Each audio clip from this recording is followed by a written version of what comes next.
اقرأ وربك الأكرم الذي علم بالقلم علم الإنسان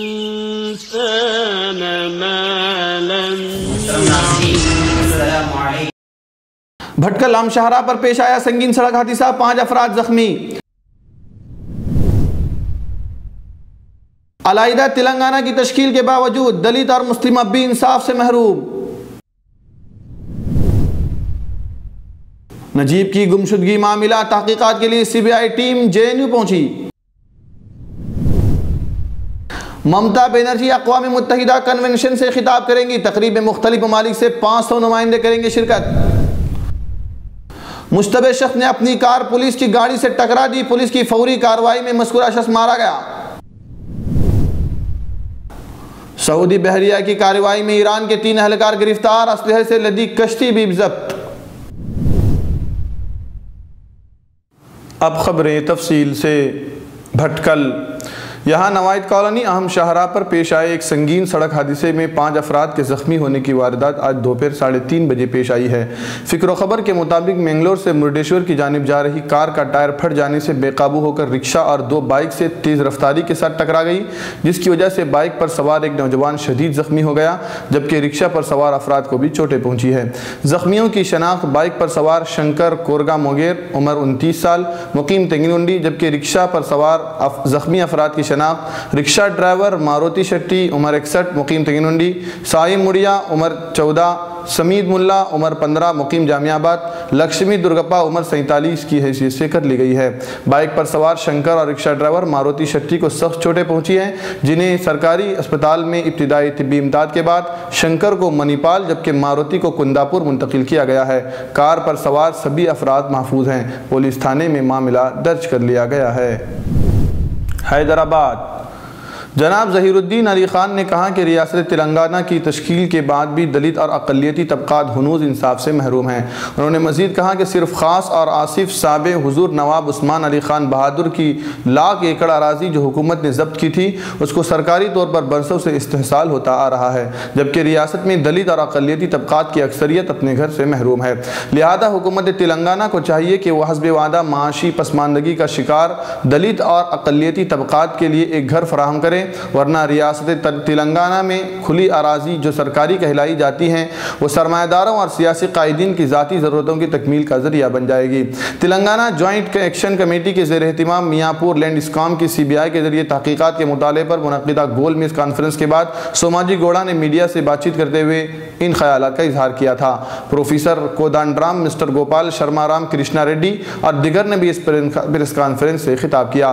جناب ظہیر الدین علی خان نے کہا کہ جاگیردارانہ نظام کے ریکارڈز میں چھیڑ چھاڑ کے ذریعے اور آصف جاہی خاندان کی اراضیات جس کو سرکاری طور پر ضبط کیا گیا تھا اس کا استحصال کیا جانے لگا ہے.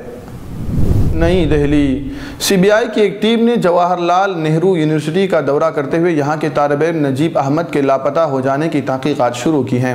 نجیب احمد 16 اکتوبر 2016 کو اپنے ہاسٹل سے لاپتہ ہو گیا تھا.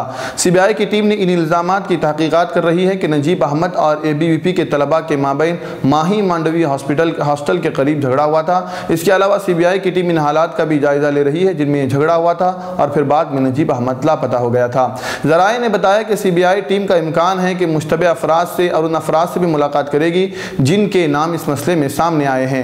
نجیب کی والدہ فاطمہ نفیس نے حال ہی میں CBI عہدیداروں سے ملاقات کی تھی جو اس کیس کی تحقیقات کر رہے ہیں. انہوں نے نجیب احمد 13 اکتوبر 2016 کو تعطیلات کے بعد ہاسٹل واپس آیا تھا. 15 اور 16 اکتوبر کے درمیانی شب اس نے اپنی والدہ کو فون کر کے بتایا تھا کہ یہاں حالات ٹھیک نہیں ہیں. نجیب کے روم کے ساتھی نے بعد میں ان کی والدہ کو بتایا کہ نجیب ایک لڑائی میں زخمی ہو گیا ہے. اس بات چیت کے بعد فاطمہ نے اتر پردیش میں بلند شہر سے بس پکڑی اور وہ دوپہر دہلی پہنچی. آنند وہار پہنچنے کے بعد انہوں نے نجیب سے فون پر بات کی تھی اور اسے کہا تھا کہ وہ ہاسٹل میں ان سے ملاقات کرے. انہوں نے اپنی شکایت میں کہا ہے کہ جب وہ ہاسٹل کے کمرہ نمبر 106 پہنچی وہاں نجیب کا کوئی نام و نشان نہیں تھا. جب دہلی پولیس نجیب کا پتہ چلانے میں ناکام ہو گئی تھی تو فاطمہ نے دہلی ہائی کورٹ سے رجوع کرتے ہوئے CBI تحقیقات کا مطالبہ کیا تھا. کولکاتہ چیف منسٹر مغربی بنگال ممتا بنرجی آج نیدرلینڈ روانہ ہوئی، جہاں وہ اقوام متحدہ کے ایک کنونشن سے خطاب کریں گی۔ ہندوستان کی ریاستوں میں ممتا بنرجی پہلی چیف منسٹر ہیں جنہیں اقوام متحدہ کی جانب سے اپنی کسی پروگرام میں شرکت کے لیے مدعو کیا گیا ہے۔ وہ نیدرلینڈ کے دارالحکومت ہیگ کے 22 اور 23 جون کو منعقدہ اقوام متحدہ کی پبلک سروس تقریب میں شریک ہوں گی۔ اس سال عوامی خدمت کے لیے پروگرام کا موضوع دی فیوچر ایز ناؤ رکھا گیا ہے۔ تقریب میں دنیا کے مختلف ممالک سے تقریباً 500 نمائندوں کو مدعو کیا گیا ہے۔ ممتا بنرجی حکومت کی کنیا شری اسکیم کو بین الاقوامی سطح پر ستائش حاصل ہوئی ہے اور اقوام متحدہ کی جانب سے انہیں اس اسکیم کے لیے اعزاز سے بھی نوازا گیا ہے۔ فرانسیسی حکام کا کہنا ہے کہ کل سوموار کو دارالحکومت پیرس میں شاہراہ شانزے-لیزے پر واقع ایوان صدر کے قریب ایک مشتبہ شخص نے اپنی کار پولیس کی گاڑی سے ٹکرا دی۔ پولیس نے فوری کارروائی کر کے مشتبہ حملہ آور کو ہلاک کر دیا، جبکہ اس کی کار سے دھماکے خیز مواد برآمد کرنے کا بھی دعویٰ کیا ہے۔ العربیہ.نیٹ کے مطابق فرانس کی انسداد دہشت گردی پولیس یونٹ کا کہنا ہے کہ اس نے پیرس میں ایوان صدر کے قریب پیش آئی اس واقعے کی تحقیقات شروع کر دی ہیں۔ فرانسیسی وزیر داخلہ نے ایک بیان میں کہا ہے کہ شاہراہ شانزے-لیزے پر پیش آنے والے واقعے میں استعمال ہونے والی کار سے دھماکہ خیز مواد برآمد کیا گیا ہے، جبکہ کار ڈرائیور کو قتل کر دیا گیا۔ وزیر داخلہ کا کہنا ہے کہ ایوان صدر کے قریب گاڑیوں کا تصادم کوئی حادثہ نہیں بلکہ دہشت گردی کی کوشش تھی، کیونکہ پولیس کو حملہ آور کی کار سے گیس سلنڈر، پستولار اور رینو میگن ماڈل کی ایک گلاشوف بھی برآمد ہوئی ہے۔ پولیس کا کہنا ہے کہ کار ڈرائیور کی عمر 30 سال تھی اور وہ ایک کلاشنکوف بھی تھامے ہوئے تھا۔ دبئی سعودی عرب کی بحریہ نے اپنے علاقائی پانیوں میں ایرانی پاسدار انقلاب کے 3 اہلکاروں کو اسلحے سے لدی ایک کشتی سمیت پکڑ لیا ہے اور اب ان تینوں مشتبہ افراد سے پوچھ تاچھ کی جا رہی ہے۔ ایک سرکاری ذرائع نے بتایا کہ 16 جون کی شب 8:28 پر 3 کشتیاں خلیج عرب میں سعودی عرب کے علاقائی پانیوں میں داخل ہوئی تھیں۔ ان پر سرخ اور سفید رنگ کے پرچم لہرا رہے تھے۔ سعودی بحریہ افواج نے ان میں سے ایک کشتی کو پکڑ لیا اور 2 بھاگ جانے میں کامیاب ہو گئی تھی۔ العربیہ کے مطابق سعودی پریس ایجنسی کی جانب سے سوموار کو جاری کردہ ایک بیان کے مطابق تینوں کشتیاں تیز رفتاری سے سعودی آئل فیلڈ مرجان کے پلیٹ فارموں کی جانب بڑھ رہی تھی۔ سعودی بحری فورسز نے ان کی جانب انتباہی فائر کیے تھے، لیکن ان کشتیوں نے کوئی رد عمل ظاہر نہیں کیا تھا۔ چنانچہ اس کے بعد ایک کشتی کو پکڑ لیا گیا۔ تلاشی کے بعد اس کشتی سے ہتھیار برآمد ہوئے تھے جو تخریب کاری کے مقاصد کے لیے استعمال کیے جانے تھے، جبکہ باقی 2 کشتیاں فرار ہونے میں کامیاب ہو گئی ہیں۔ سعودی عرب کی وزارت اطلاعات و ثقافت نے بھی اس واقعے کے حوالے سے الگ سے ایک بیان جاری کیا ہے۔ اس میں بحریہ کے ایک ذرائع نے حوالے سے بتایا گیا ہے کہ یہ بظاہر دہشت گردی کا ایک حملہ ہے اور اس کا مقصد لوگوں کے جان و مال کو نقصان پہنچانا تھا۔ بیان میں مزید کہا گیا ہے کہ سعودی مملکت کسی بھی بیرونی جارحیت سے اپنی قومی سلامتی کے تحفظ کے لیے پرعزم ہے اور اس مستقل مقصد کے تحت وہ دہشت گردی سے نمٹنے اور اس کے ذرائع کے استحصال کے لیے عزم کا اعادہ کرتی ہے۔